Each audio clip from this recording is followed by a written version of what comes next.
Hi everyone, welcome back to my channel, Reacting Chill. I'm Dika. So last time on Kids on the Slope, we had Sentaro making his peace with Junichiki.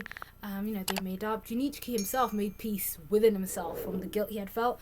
I think the friend that he thought he'd ruined his career was starting up a publishing company, so he invited him to come and work with him over there. So he decided, that's what I'm going to do. There was nothing else left for him in his hometown, so it was better for him to go get work done, make a life for himself. On the flip side, we had Ritsuko, who was also coming to terms with her feelings for Kaoru. Now, again, it was mentioned in a couple of episodes, she was knitting that yarn, that scarf, that thing, and even with everything said and done, Kaoru was always saying, oh, is that for, you're making something and, it's for your special someone and X, Y, and Z. Unbeknownst to him, it was actually for him. When Ritsuko ended up meeting with Eureka, they kind of exchanged words, she spoke about, she was digging through the trash after she chucked it away after realizing what is she doing, she's dumb. But I think having that conversation with her made her realize that she, obviously, and Sentaro had told her, he kind of figured out, he said that he couldn't be with her because he didn't want to ruin their friendship. So after that, she'd realized she spent so long, she knew that relationship was over before it started, but she spent so long pining over him, she's not going to sort of miss out that chance. She's going to go full force and at least let Kaoru, even though she rejected him, let him know how she feels. And then I think this gave Eureka-san the motivation to go meet Brother June at the station to also let him know how she feels. And in the end, he ended up grabbing her onto the train, and they were both going to go to Tokyo. Obviously, after that point, he had realized that they were trying to get her into an arranged marriage. So they believed the best thing for them, or the best thing for her, was to go with him and to spend her life with him. And obviously at the end of that episode, we had, conveniently, when Kaoru had come into the basement with Sentaro to play jazz, he was like, oh, it's freezing. He opens up the piano and he sees the mitts lying, well, not the scarf, but he sees the mitts, the knitted mitts lying there. And we know they're from Ritsuko. So, yes, I am excited to see what happens next. If Ritsuko kind of admits her feelings for Kaoru, if something happens there. And yeah, see what happens from here. Here we are with episode 10. Can I really keep these? It's probably some mistake. That's right. Can't let myself get my hopes up. Aww. I've already been rejected once. You're in shock over the news that Eureka-senpai eloped with her love. It's all over the school, you silly. Page 6. Of course, because then he's going to find out that Eureka actually left. Meaning Yeah, I told him this morning. Oh, he's going to go to him. He's in the classroom. He's I didn't expect to hear anything like this. How must he feel about it? Yeah. Oh. Ah, that's the one that won the Prefectural Governor's Award. What are you doing? There's no way the school will display a painting by a student who's involved in a scandal. Let it go, Richie. Aww. Sorry. You can take it away. What about the painting? Oh, I already said my goodbye to it back there. I feel much better now. He's going to go up to the roof. Have you gotten a present from someone recently? Like something that was knitted? I knitted Sentaro's sweater and used the leftover yarn to make the mittens. Of course, that's what... This. It's called Lily Yarn or something. I got it from Sachiko yesterday. Anything else? Nope, this is it. Balled you. What the Oh, heck put are the gloves on.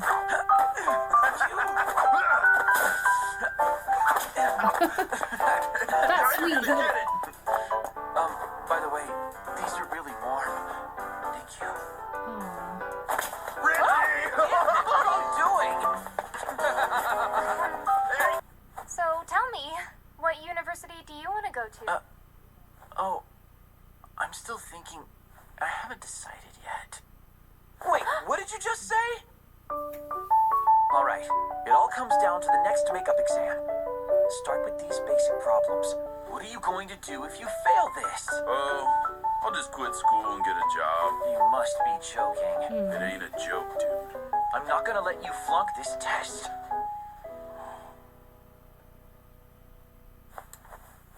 Yes.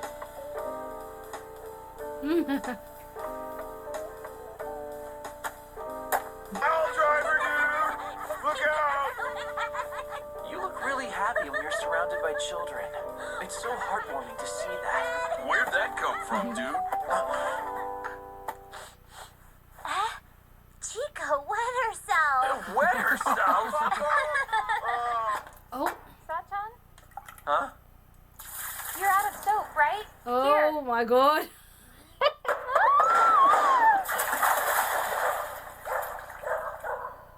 I'm so sorry. Well, you see, we have to share the bath with Sentaro's family. I'd like to wear them all year round. No.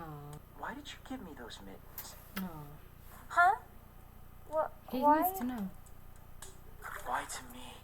If you've liked him all this time, why didn't you ever? True.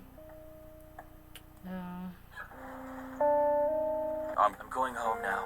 No. Thank you for the hospitality. Ah, wait, your hair's soaking wet.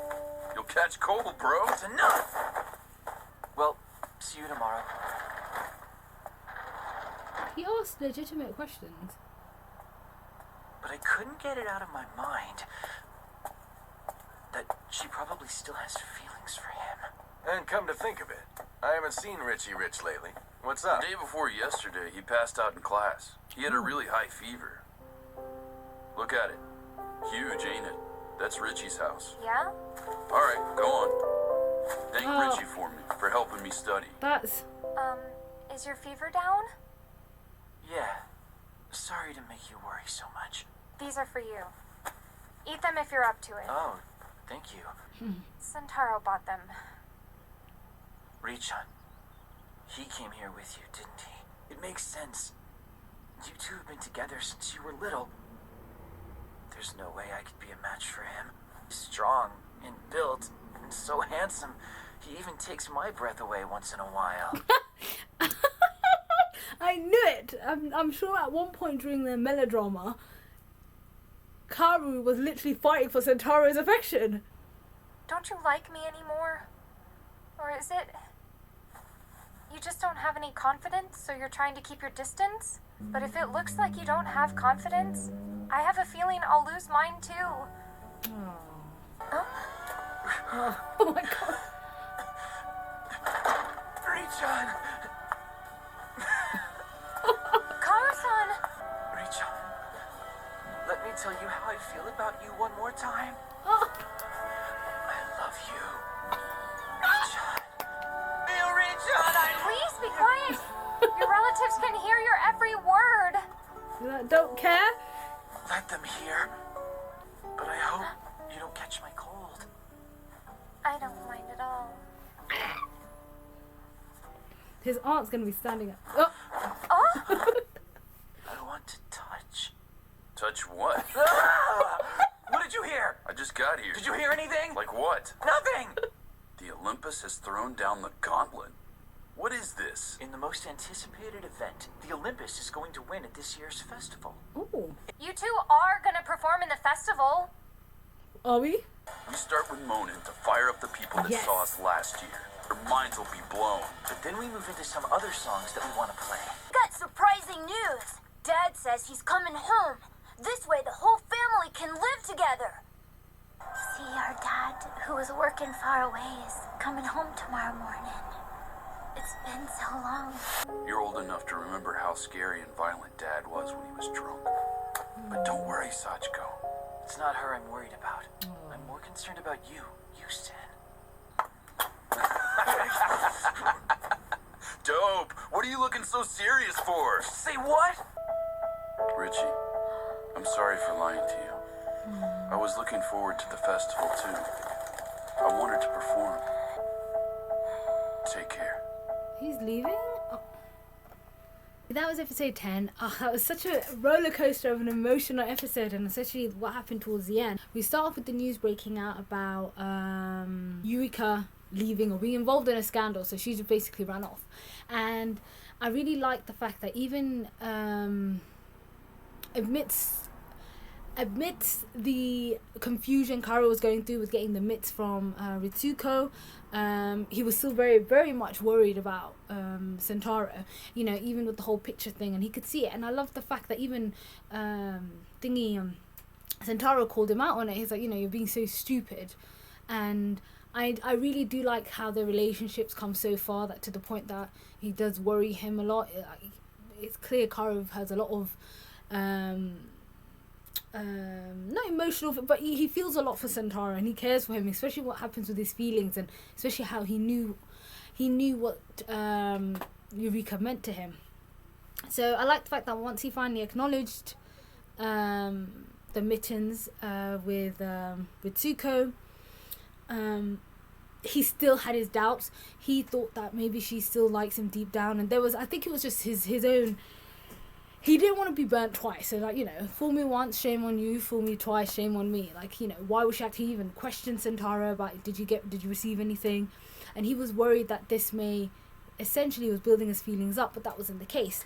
To the point when he got sick, and then you had Sentaro trying to urge Ritsuko on, and I really love that scene outside the house where when she had said to him, you know, don't you like me no more, because she had liked him, and she was basically saying, look, you're the one who said have a bit more confidence, because at the time he had used that on her when she had feelings, when there was a mysterious person and still had feelings for Sentaro. And then I think it just finally clocked. He just finally realised that, you know, you idiot. And he has his own insecurities, but he felt like, you know what, regardless of that, I'd still be a good guy, a good boyfriend for you. And obviously right at the climax he ended up passing out because he was still sick. So we come back to summer, so I'm assuming that he come into their... Oh yes, Sentaro was... the fear of Sentaro failing, but they finally come into their third year. And then we find out that Olympus, the band, which was Seiji and his crew, so they basically threw down a challenge. They were like, you know what, that jazz stuff might have... that jazz stuff might have been also last year, but we all know it's all about rock, and it would be, especially because now I know what the time period was. We're in the 60s, the late 60s, and rock was incredibly prevalent at this moment in time. So Ritsuko was kind of urging on the boys, you know what, you're going to have to enter the festival. You need to prove this guy wrong. So they were really getting amped up. They were going to, you know, they were putting some stuff together. They were going to do some stuff, but at the same time we had found out about their dad coming back. Now, forgive me if I'm wrong. From what I remember from that original flashback, Sentaro, I think the dad they're talking about is the man, the uncle. I think it was the uncle because it was the sister, Sentaro's mom, who's Japanese, who had an affair or something with an American, because he was half foreign, and therefore because of that. There was also the brother. I think that was a brother, I'm assuming. So this must be the aunt and uncle, or that dad that's coming back. I can't remember if they mentioned it last time, but from what the eldest daughter was saying about how he was violent, and he even said that there's no home for me here. And I'm assuming it's got something to do with this dad, which is making him feel nervous. You know, the younger kids may be happy this guy is coming back, but his sister, his eldest sister, and himself, well, he's feeling some sort of apprehensive, like something. Maybe it's because he doesn't feel like he's belong. Maybe there's especially with from what happened in that flashback, maybe he was blamed for the death of the grandmother, even though the grandmother was making him feel like shit and all of that stuff that was going on. So clearly to a point which literally pushed him away, and it's so sad that it forced him to leave. So I love that when Kaoru picked up on this, he had gone straight there, and he even said to him, I am worried about your younger siblings, but I'm also worried about you. You know, especially how I feel like that was, again, the turning point of their relationship, when Sentaro had told him about his upbringing, about his life, about his family, and how he fits into all of that. Kaoru felt incredibly ashamed of how he treated him up until that point, how he assumed Sentaro had this perfect sort of life, how he had this sort of, you know, perfect little thing going on. whereas the real reality of it wasn't like that, and he felt ashamed, he felt really bad, to the point he was actually crying for him. So like I said, I feel like that was a real turning point for their friendship, because I feel like Kaoru was able to show him more empathy and was able to not just see him as face value. Again, he mentions it's quite masculine and so strong and so on and so forth, but someone a little bit, something more deeper than that. And again, Sentaro, clearly whatever past or whatever history he has with this man is frightening to the point he has to leave, he has to run away. So clearly he doesn't want, if there was issues and there was beef between them, he doesn't want the fallout to affect his family, to affect his siblings. So the best thing he's picking is for him to go. It's really sad considering he studied hard to get to the 3rd year. They're about to face off in the festival, something again that nobody knew he liked jazz, and all of a sudden he's into jazz, and it made him incredibly popular and incredibly more approachable compared to what he was like before. So now I am also worried about what this is going to do on not just Kaoru but Ritsuko, you know, the girl that's been in his life, his best friend, how that's going to also affect her. Even though there's a ongoing, or there's something, Kaoru and Ritsuko haven't had the opportunity to develop their relationship, I'm sure it's going to be devastating on the both of them. So that's a fantastic episode. We've only got 2 more episodes left as we head into the penultimate episode. I'm excited to find out the fallout, what's going to happen with Sentaro not being there, and obviously how that's going to affect them generally in the festival. So if you did like this video, don't forget to like, comment, subscribe, and I'll see you guys next time.